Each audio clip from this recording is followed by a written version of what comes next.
No one noticed her at first. That was the cruelest part. The docking ring of Helix 9 was always loud, engines screaming, vendors shouting, alarms never quite turning off. People learned to walk fast and look straight ahead. Survival meant ignoring what slowed you down.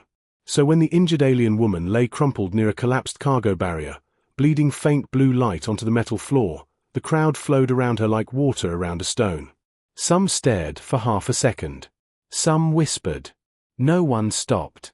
Her body was wrong in ways that made people uncomfortable. Too tall. Too thin. Skin shifting in soft, fractured colors like light through cracked glass. One of her legs bent at an angle that suggested broken structure rather than pain. Her breathing came in weak, uneven pulses, each one quieter than the last. A patrol drone hovered nearby, scanned her, and flickered yellow. Non-priority life form, it announced before drifting away. She was not worth the delay. Minutes passed. Maybe longer. Time meant little when you were fading. Then someone tripped. Stars, damn it. The human staggered, nearly dropping the crate in his arms. He cursed, turned, and froze. He was young, maybe late 20s. Grease stained his sleeves.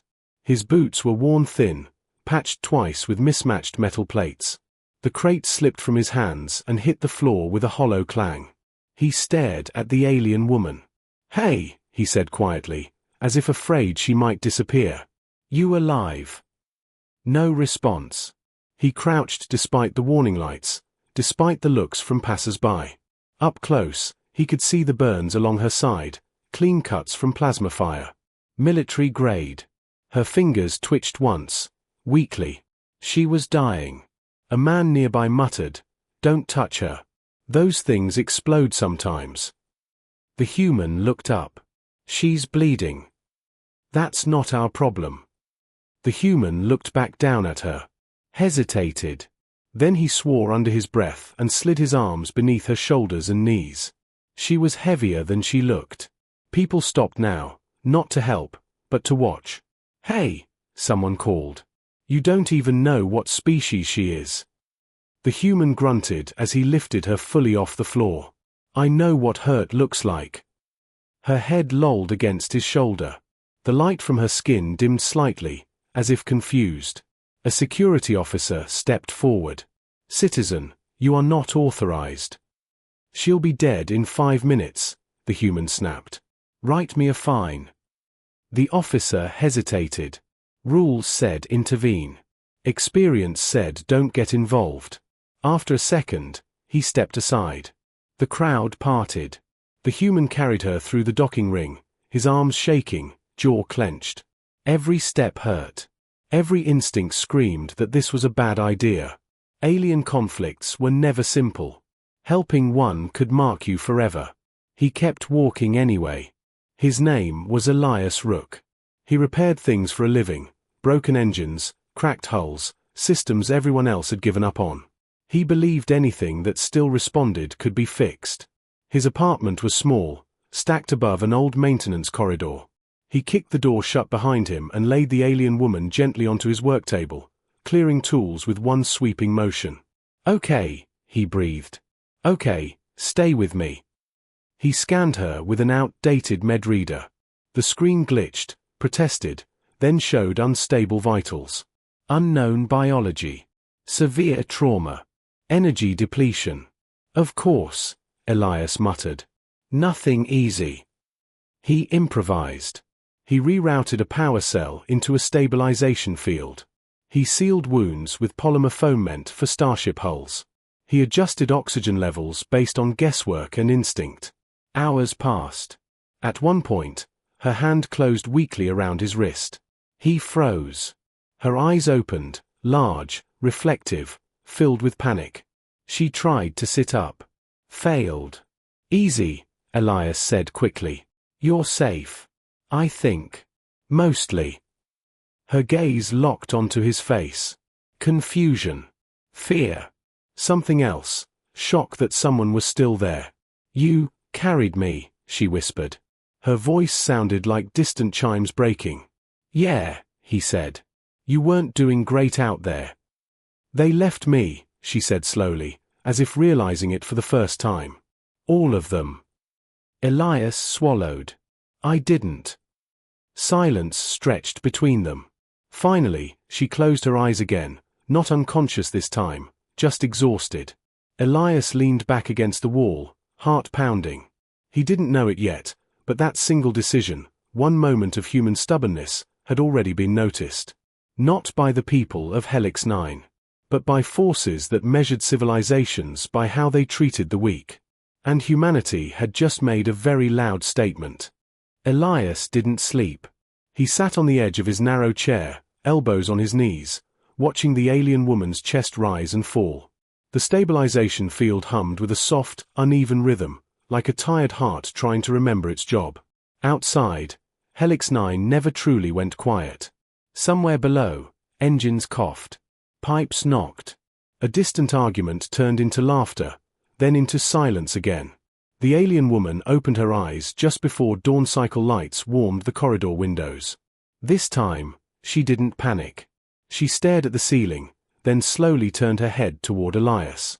Her skin still shimmered, but the colors were calmer now, less fractured, like a storm settling after breaking something expensive.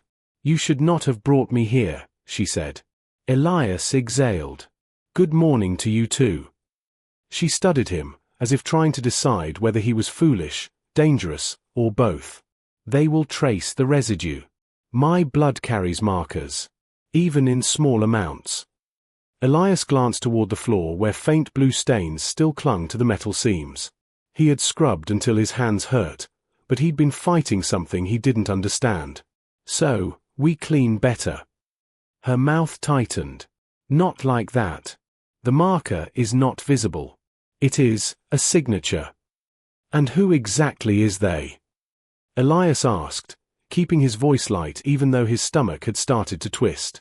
For a moment, she didn't answer. Her eyes flicked toward the door, then to his workbench. Tools, wires, cracked components, a half-dismantled drone, and a battered Starship comm unit that looked older than the station itself. Finally, she said, my name is Asira. I was a courier for the Vayari Combine. Courier, Elias repeated. Like mail. Asira gave him a look sharp enough to cut glass. Like secrets. The word landed heavy in the tiny room. Elias swallowed, then forced himself to nod. Okay. Secrets. Got it. That explains the burns. It explains the people who tried to kill me, she said. And the people who will finish it. Elias leaned back and ran a hand through his hair. He wanted to say he didn't want trouble. He wanted to say she should leave. He wanted to say he was just a mechanic trying to keep his rent paid and his lungs working. Instead, he asked, why did they leave you in the open? If you're important. Saira's eyes dimmed. Because I failed. The words came out flat, but her fingers tightened on the edge of the table like she was holding herself together. The Combine does not forgive failure. They discard what they cannot use. They make sure everyone sees it. Elias heard the meaning behind that. It wasn't just punishment. It was a lesson. He stood and crossed to his sink, filling a cup with filtered water. He brought it to her carefully. She stared at it suspiciously. It's water, he said. Not a trap. If it's a trap, it's a bad one. After a moment, she took it with both hands. Her movements were stiff, like her body still didn't fully trust gravity. She drank slowly. Some of the color returned to her face. Elias opened his mouth to speak again, and his wall comm crackled. Not a call. Not a message. A station-wide announcement. Attention, residents of Helix 9. This is a security bulletin. A hazardous foreign entity escaped containment during the recent docking ring incident. All citizens are advised to report sightings of a tall, luminescent non-human female. Reward available. Elias went still. Saira's cup trembled. They shared a single look, and in that look, Elias realized something cold and clear. They weren't searching for her quietly. They were hunting her loudly, so everyone would help. Elias moved before his fear could catch him. He yanked the curtain over his small window and grabbed the old comm unit on his bench. "Okay," he said, voice low. "We have a problem." Syrah sat up straighter, pain flashing over her features. "You must let me go. If you are seen with me." "If I let you go," Elias cut in, "you'll collapse in a corridor and someone will cash you in like a lost ticket." Syrah's jaw tightened. "Better than you dying for my mistake." Elias stared at her. He wasn't brave. He wasn't trained.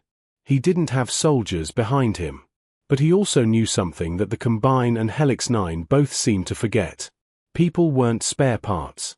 He held up a hand. "We're not doing the dramatic sacrifice thing.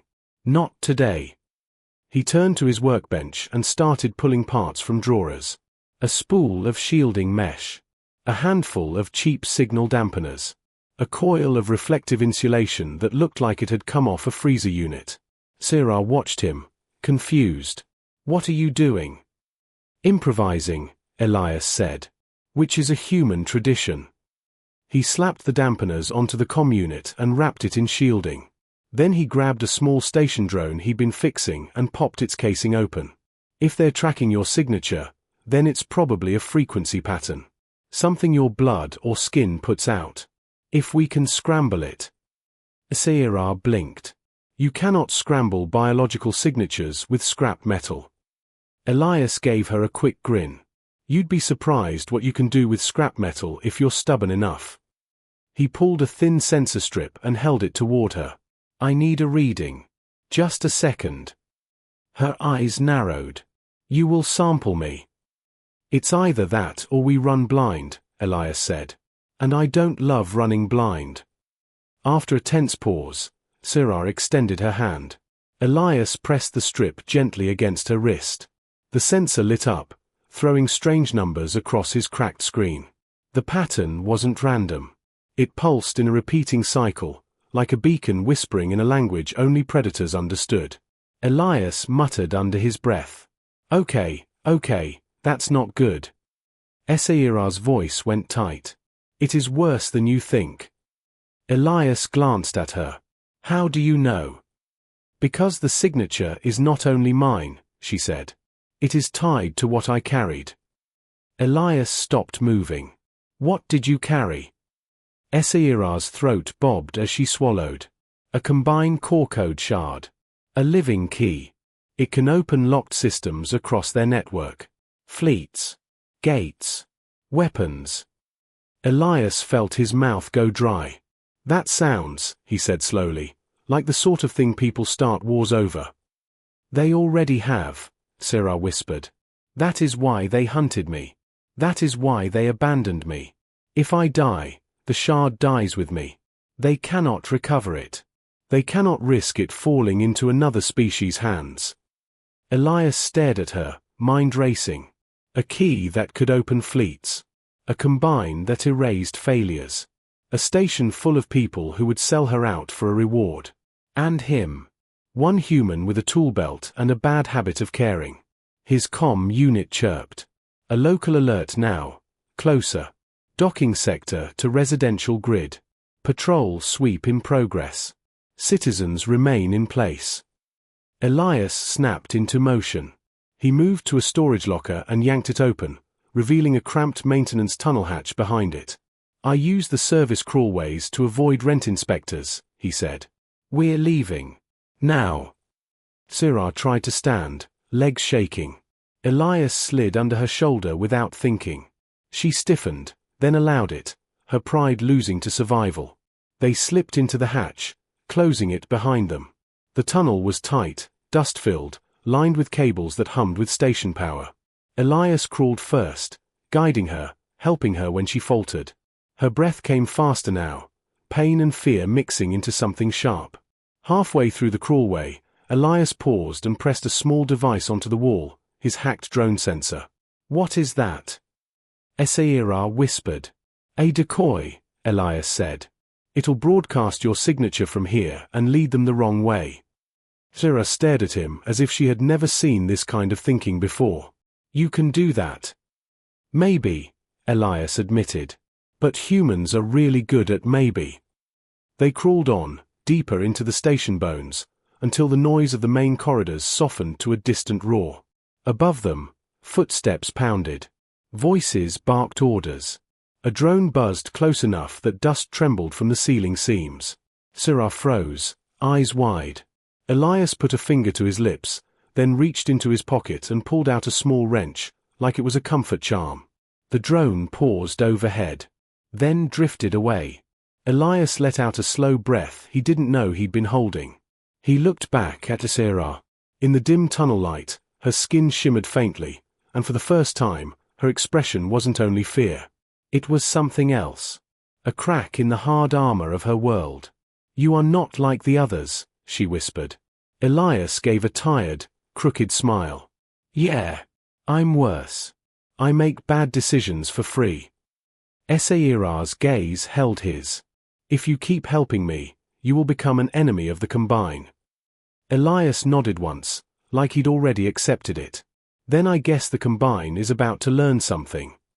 Syrah tilted her head. "What?" Elias tightened his grip on his wrench and crawled forward into the darkness, voice calm but steady. "That humans don't need permission to do what's right." The crawlway opened into an abandoned maintenance chamber that smelled of dust, warm metal, and old mistakes. Elias helped her down, steadying her as her feet touched the floor. She leaned against the wall for a moment, eyes closed, breathing through the pain that still clung to her like a shadow. "You should have left me," she said quietly. Elias ignored that. He was busy pulling open a panel and scanning the chamber. No active cameras. Power lines old but stable. Thick bulkhead walls. "Good. This place used to be a relay room," he said. "Station forgot about it after the last upgrade. Which makes it perfect." "For hiding," Syrah said. "For thinking," Elias corrected. He guided her to sit on a low crate and handed her a small power pack wired to a heating pad. "Hold this against your side. It'll help a bit." She took it, watching him closely. "You act as if you have done this before. Help someone being hunted by a galaxy-spanning power." Elias shook his head. "No. But I've fixed ships everyone said were unsalvageable. Same idea. Panic less. Think more." Above them, the station shook faintly as patrols moved in force. The hunt was tightening. Syrah could feel it, not just in the sounds, but in the way her internal sensors fluttered. The signature was still there, even weakened. She was a signal walking through enemy space. "They will adapt," she said. "Your decoy will slow them, not stop them." "Good," Elias said. "I don't need to stop them. I need them predictable." She looked at him sharply. "You are planning something." Elias crouched and opened his toolcase, laying out parts with care. "They think like systems. Inputs. Outputs. Rules. Humans don't always do that." Syrah tilted her head. "That is not a strength. It is when the rules are stupid." He pulled out his cracked comm unit and connected it to a portable power source. The screen flickered, then stabilized. Lines of data scrolled past, messy but readable. Syrah leaned forward despite herself. "What are you accessing?" she asked. "Station traffic," Elias said. "Patrol routes. Sensor pings. Alert timing. They're efficient, I'll give them that. But they rely on automation." He pointed to the screen. "See this? Every time your signature spikes, they reroute drones within a fixed radius. No creativity. No guessing." Syrah's eyes narrowed. "They do not need guessing. They overwhelm." Elias smiled faintly. "That works great against people who play fair." He rewired 2 dampeners together, then added a third piece scavenged from an old mining scanner. The device hummed, unstable but alive. He placed it gently on the floor. Syrah watched, uneasy. "What will that do?" "It'll take your signature," Elias said, "twist it, stretch it, and broadcast it like it's coming from 10 places at once. Different strengths. Different delays." Her breath caught. "You will fracture it." "Exactly," Elias said. "To them, It'll look like you're everywhere and nowhere. A glitch. A ghost. Sirah stared at the device, then at him. If this works, they will panic. Systems hate uncertainty, Elias said. So do bullies. He activated the device. For a moment, nothing happened. Then the air seemed to vibrate. Sirah gasped softly as her internal sensors reacted, not with pain, but confusion. The signal that had been a single, clear pulse was now scattered, echoing back at itself. Far above them, alarms shifted tone. Elias glanced at his screen and let out a low whistle. Oh yeah. They're not happy. On the patrol channels, commands overlapped.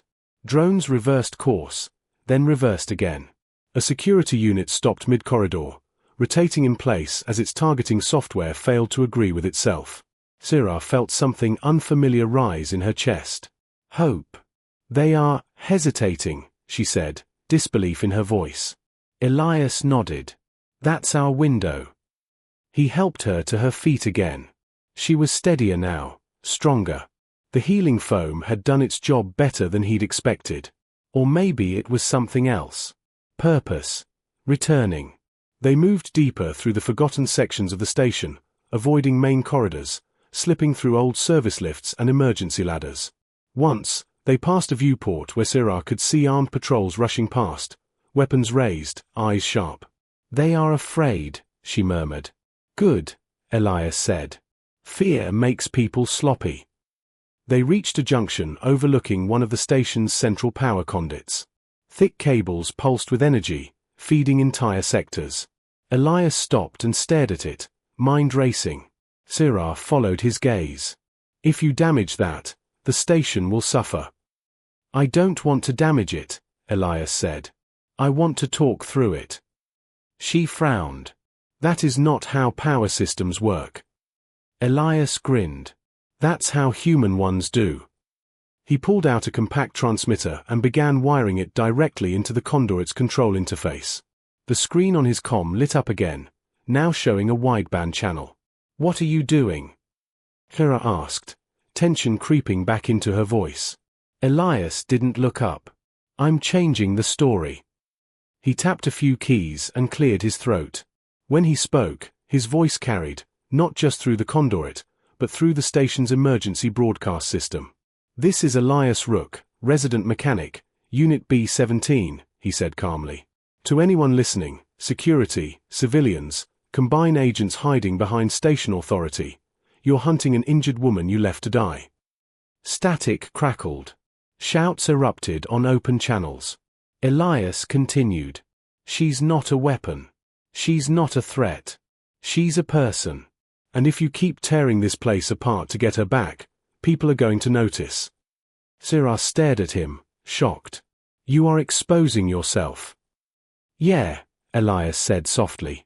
On purpose. He leaned closer to the MAC. Here's the thing about humans.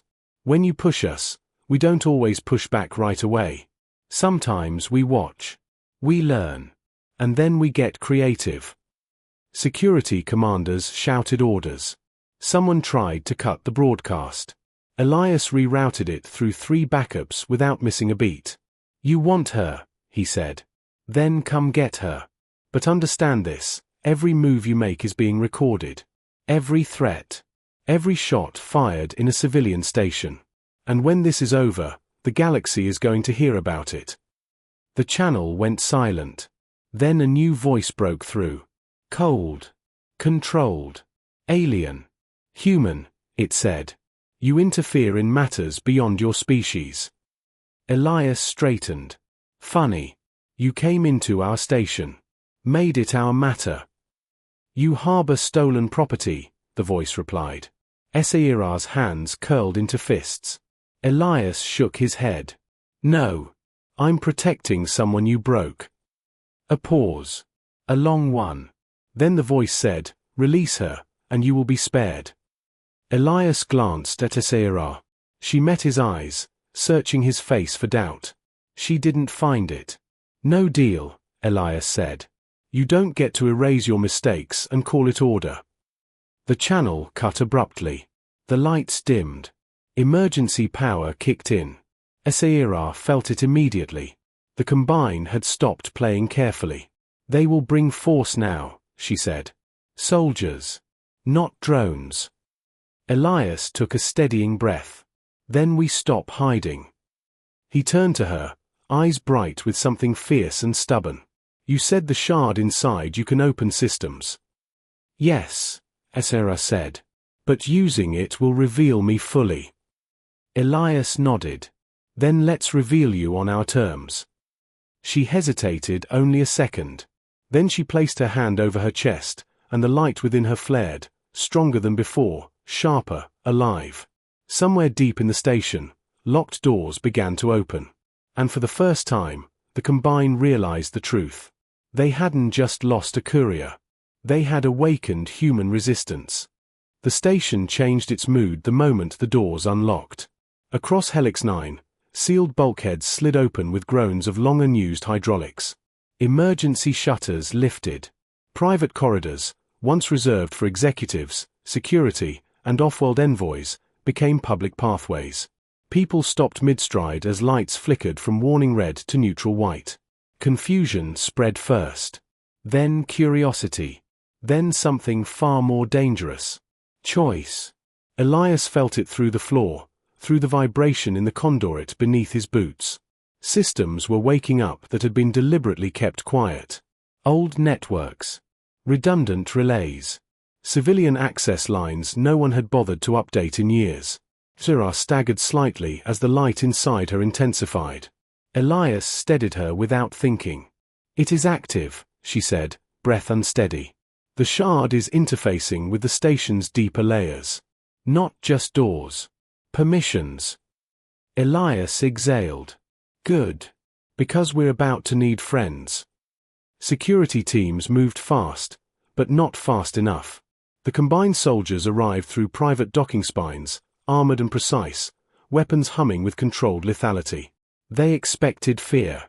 They expected civilians to scatter. Instead, they found resistance.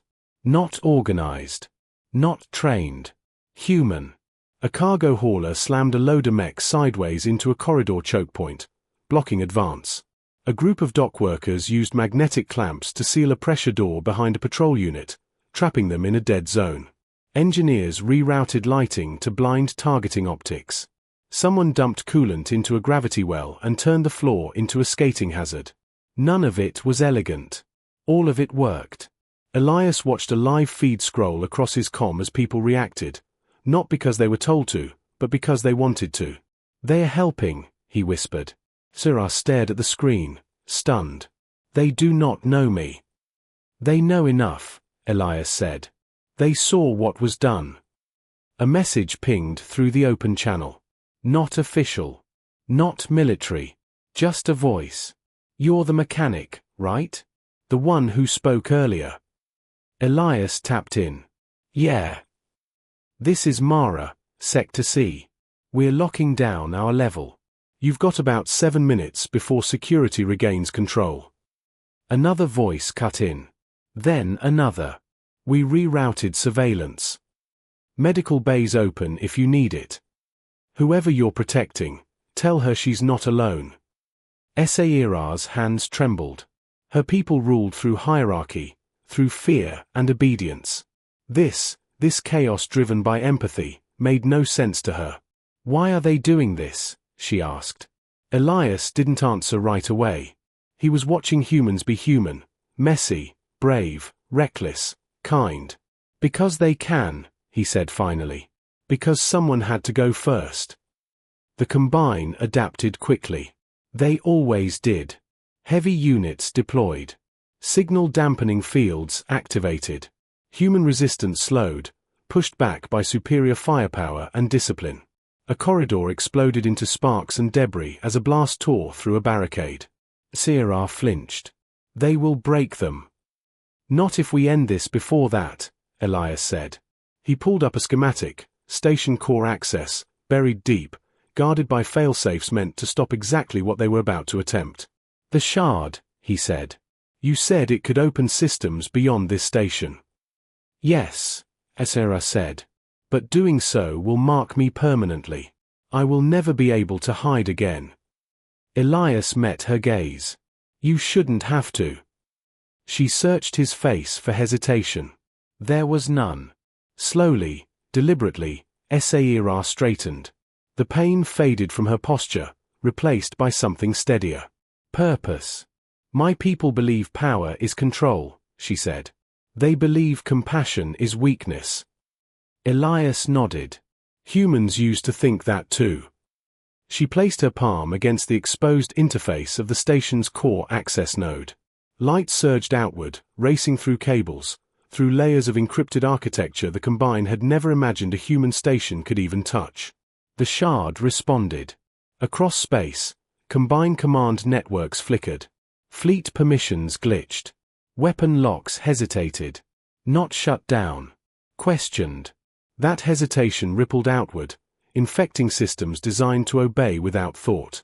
In a command chamber light years away, an alien officer stared at his console as red warnings bloomed. Why are the locks asking for confirmation? He demanded. No one answered. Back on Helix 9, Combined soldiers faltered. Orders conflicted. Fire teams hesitated at corners where civilians stood their ground, unarmed but unyielding. HFY gasped, overwhelmed by the data flood. Elias grabbed her shoulders, grounding her. Stay with me, he said. You're doing great. Her voice shook. They are seeing us. All of us. Good, Elias said fiercely. Let them. The shard finished its work. Every system HFY had ever been trained to protect now carried something new. A record. Not a weapon schematic. Not a command code. A memory. Footage of the marketplace. Of her broken body on the floor. Of humans walking past, and one human stopping. Of Elias carrying her. Of civilians choosing to help. Of fear met with courage. The broadcast spread faster than the Combine could suppress it. Across alien worlds, analysts watched in silence. This was not conquest. This was exposure. HFY collapsed to her knees as the light dimmed. Elias caught her before she hit the floor. It's done, she whispered. They cannot erase it. Footsteps approached. Human ones. Dock workers. Engineers. Medics. People Elias had never met, eyes bright with adrenaline and something like pride. A woman knelt beside HFY. You hurt? HFY nodded weakly. The woman smiled. Yeah. We figured. Security alarms faded. Combined signals withdrew, not defeated, but shaken. Helix 9 stood scarred, but standing. Elias sat on the floor beside HFY, exhaustion crashing over him. Guess, we made some noise. HFY looked at the humans around her, then back at him. You changed everything. He shrugged. I just didn't walk away. Above them, the station lights steadied. And across the galaxy, humanity was no longer invisible. The galaxy did not explode. That surprised everyone. For cycles after Helix 9 fell silent, analysts across dozens of systems waited for retaliation. The Combine did not forgive embarrassment. They erased it. They rewrote history until it hurt less. But this time, something had gone wrong. The footage would not disappear. Every attempt to suppress it only caused it to surface somewhere else. Mirrored, shared, translated. The image of an injured alien woman abandoned on a station floor, and a single human lifting her without hesitation, spread faster than any official narrative. On Helix 9, life slowly restarted. Shops reopened. Power stabilized. People returned to routines that felt slightly different now, like clothes that no longer fit the same way. They nodded at each other more. They paused when alarms sounded. They remembered what it felt like to choose. Elias sat on the edge of the station's medical bay, arms crossed, watching HFY sleep. Her recovery had been steady. The shard was dormant now, its light reduced to a soft glow beneath her skin. Doctors, human, and a few brave off-world volunteers, had done what they could. The rest, they said, would take time. Elias rubbed his eyes. He hadn't slept much since the broadcast. You're staring, a voice said. He looked up to see her awake, eyes clearer than he had ever seen them. "Yeah," he said. "Sorry. Habit." She shifted, wincing slightly, then relaxed again. "You are still here. Last I checked."